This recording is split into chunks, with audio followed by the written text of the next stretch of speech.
Well, the dangers of leaving children in a hot car are definitely a national topic tonight after a little boy died this week. His father now charged with murder. Police in Cobb County, Georgia say 33-year-old Justin Harris was supposed to drop his 22-month-old son at daycare, but instead he left for work and left the little boy in the SUV all day. When he returned, he noticed his son was in the back seat, but the boy was dead.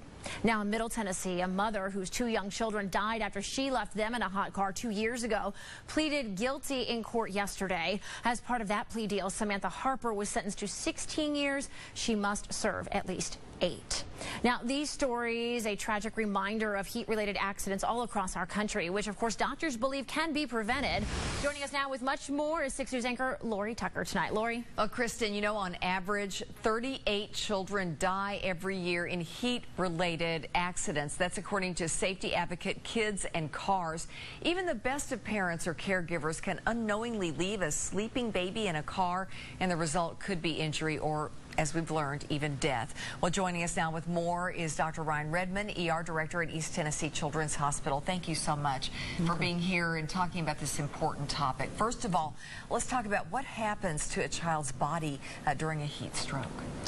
So certainly, children are much more susceptible to adults to heat injury. Yeah. Their bodies heat up faster. They have a higher body surface area ratio compared with adults. So they can suffer the bad effects from heat stroke a lot quicker than adults would. And what are some of those? So initially, of course, you see profuse sweating followed by kind of the cessation of sweating, and then mental status changes, trouble breathing, and of course, in really bad, tragic cases like we've seen in the news lately, can result in death. So horrifying to think about what those little ones went through in that hot car alone in these cases. So obviously, top prevention is don't leave your child in the car, but let's think of some other reminders that we can tell ourselves when we are traveling with our children. Absolutely, because most people understand that this is something that you don't want to do for any extended period of time or even a brief amount of time, because cars can heat up extremely fast, especially in hot weather.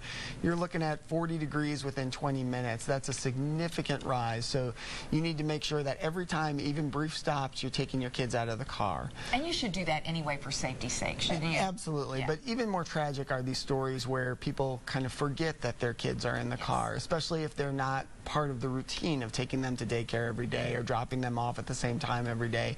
So doing things like making sure that you're checking the back seat every time you get out of the car, even when you know 100% that you have not taken your child. If you make that part of your routine, it makes these things much less likely. Yeah, absolutely. And before we let you go, even if you don't forget your child in a hot car, cars do heat up. You're shopping, you go back out to the car, put your child in the car seat. There are pieces of metal all around in the car that can be really hot and can scorch a child. That can cause some injuries too, and has. Oh, absolutely. And so you usually want to, especially on a hot day, when you're coming back to the car, open up the doors, give a little minute for everything to kind of cool off, and watch what you're having them touch as you're getting them back in. All right, wonderful. Thank you so much. Hopefully this will give people a kickstart to just double think Absolutely. what they're doing. Thank you so much, Dr. Redmond. And if you have a question about your child's health, just send me an email to ltucker@wate.com. And be sure to watch us every Thursday here on 6 News at 5:30. We may have a topic that is of interest to you here at 5:30. Kristen?